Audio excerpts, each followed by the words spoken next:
Chapter 2. I shivered with fear of my brother Sherlock, whom I adored. He was my hero, he was my nemesis. I very nearly worshipped him. But if he tracked me down, I would lose my freedom forever. Yet, he was so distraught on my account. I could no longer tell myself that I had hurt nothing except his pride. But what to do? If I gave Sherlock Holmes the slightest hint of my well-being, he would somehow use it to entrap me. There was Mum to consider too. How much time did she have left to enjoy freedom and happiness, away from the constraints of propriety, and a woman's place before she departed this life? Were men the only ones allowed to have any pride? My other brother, Mycroft, entered my thoughts only briefly. I did not care whether his pride were hurt. Although quite as intelligent as Sherlock, otherwise he rather resembled last night's leftover cooked potato, cold and inert. He did not care for me enough to try to find me. But there was another consideration. Why should Mycroft have troubled himself to tell Watson about me? What if it were all a lie? What if Dr. Watson's visit were a ruse, and Sherlock had himself sent his friend to spy upon me? Nonsense. My brother couldn't know. But he somehow did know, what he should not remotely know, that I had money. And he had perhaps noticed that Dr. Ragaston had taken the offices of the so-called astral purgatorian whom I, Enola Holmes, had helped to send to prison. What if Sherlock Holmes sensed a connection? Unlikely, I decided after weighing this thought in my mind. More likely, if Sherlock Holmes himself had sent Dr. Watson to spy, it was out of curiosity, to assess whether this scientific purgatorian might afford him competition as a detective. In which case, might it be untrue that my brother was suffering? But I could have sworn it was genuine concern I had seen in Dr. Watson's eyes. Confound it! How was I supposed to know what to do about family? Spiritualist levitation seemed less mysterious to me. I wish I could consult with Mum. However, I had not seen her since the fateful day last July, when she had taken an unexpected departure.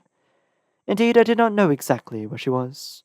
I had been in touch with her only through the personal advertising columns of the Pall Mall Gazette, her favourite newspaper, cultured yet more progressive than the Times. Modern Womanhood and Journal of Personal Rights, and a few other publications, using either ciphers or codes. For instance, when I hypothesized that she was wandering with the gypsies, I had placed the following: My chrysanthemum, the fourth letter of true love, the fourth letter of purity, the first letter of thoughts, the fourth letter of innocence, the first letter of fidelity, the third or fourth letter of departure, and the first letter of the same. Correct? Ivy. The chrysanthemum had become our code word for Mum, and the message itself referred simply to certain other blossoms, as put forth in the meaning of flowers, a reference book Mum had given me. Such symbolism was common knowledge amongst people who exchanged floral greetings. In my personal advertisement, then, a reverse bouquet, so to speak, true love stood for the forget-me-not, purity stood for the lily, and so on to include pansy, daisy, ivy, sweet pea, and sweet pea again. The fourth letter of forget-me-not was G, the fourth letter of lily was Y, etc., to spell out gypsies. Within a week, Mum had replied by a similar code of flowers. Yes, where are you? And I answered in likewise. London. Such had been the extent of our communication. I very much wanted to see my mum, yet hesitated due to the strength of my feelings towards her. Not all of them kind. Not all of them sure, either. Therefore, I would rather have relocated her in my own good time, and on my own terms. But now such upsetting news of Sherlock. It was necessary. I decided to put my own reservations aside. I wanted to consult with Mum. I needed to consult with Mum. But I must contact her most cautiously. I waited until I got home, away from Joddy and the other servants. While I could have lodged in the comfortable upper floors of the Gothic edifice that had housed Dr. Ragaston's offices, for caution's sake, I did not. Instead, Dr. Ragaston rented those rooms to a variety of other bohemian lodgers, thus stabilizing my finances. While I had found a quite humble room in the East End, where my brother was not likely to look for me, he would not think his sister would ever venture into such slums.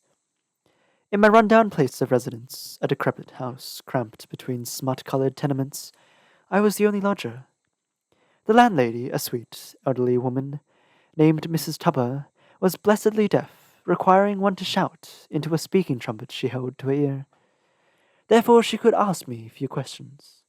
The only servant was a daily girl of all work whom I never saw. In every regard, the situation was ideal for concealment.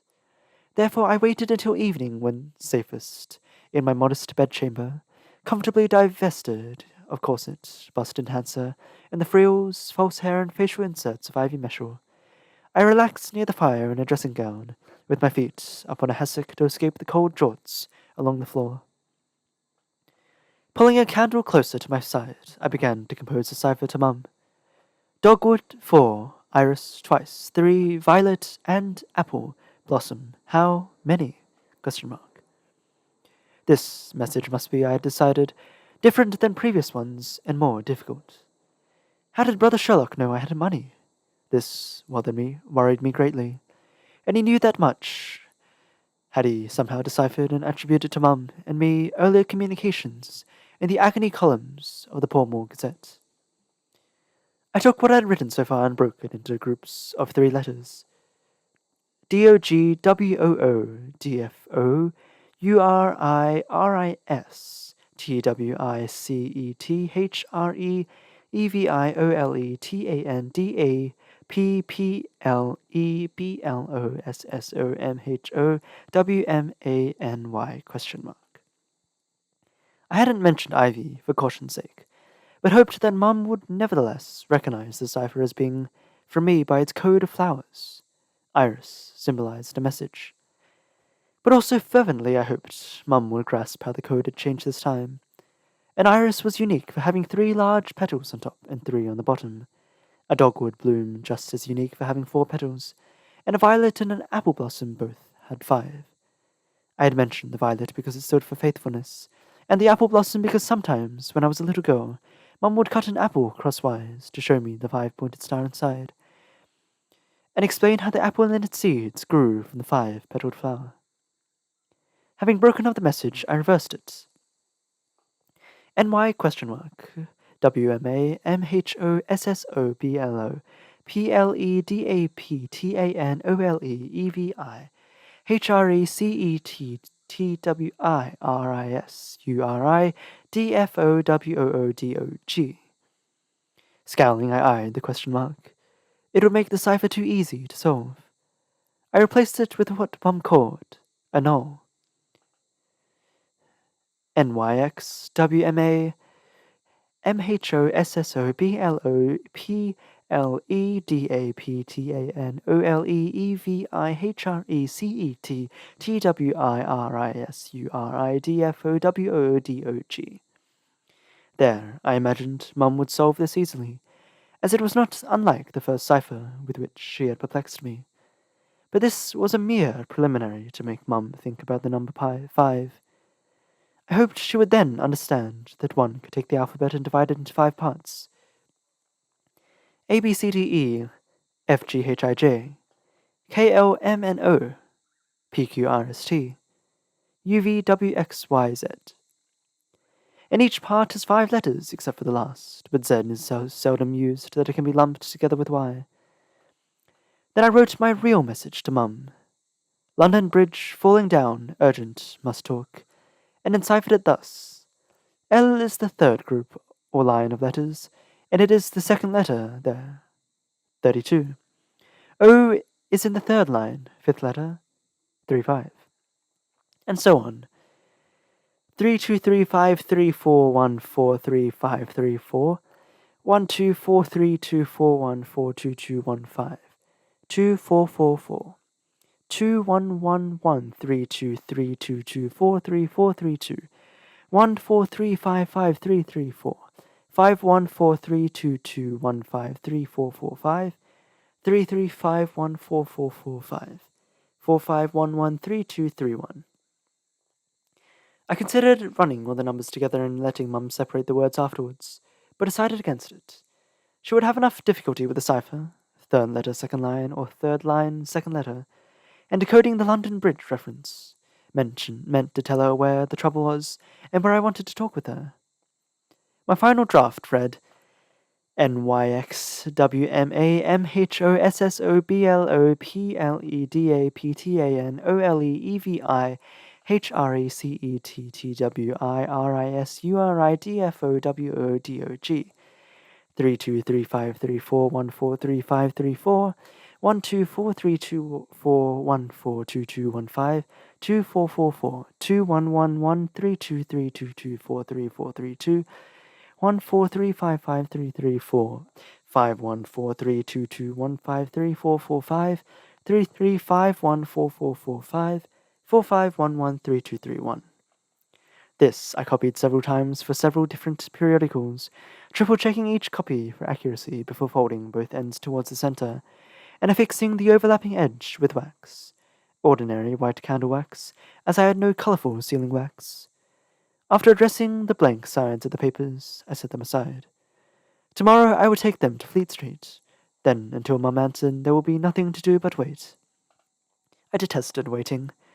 In regard to the daughter of Sir Eustace Alastair, again I must wait. I could not pursue that matter until tomorrow. But I had to do something before I would be able to sleep. So getting up from my cozy seat by the fire, I began to dress. Again, this time differently. Instead of ladylike underpinnings, I put on flannel unmentionables that warmed me from wrist to ankles. Then an old corset that had once kept a knife thrust from penetrating my person. I laced it only just tightly enough to keep it on, as I wore it not for vanity, but for defense, and also for armament. Where a steel busk had once made the corset's front as rigid as a poker, I had substituted a slender 5-inch dagger, sheathed in the garment's heavily starched linen. This weapon, double-edged, razor-sharp, I could reach through a placket in the bosom of the garments I now put on. A very simple black dress I had sewed for myself in hopes that it would pass as the habit of a nun. I fastened my high collar, ribbed with whalebone, to foil cutthroats. Over high, thick socks, I put on my old black boots. Finally, I arranged a black cowl and veil to cover my head and face. Such was the apparel of my nighttime life.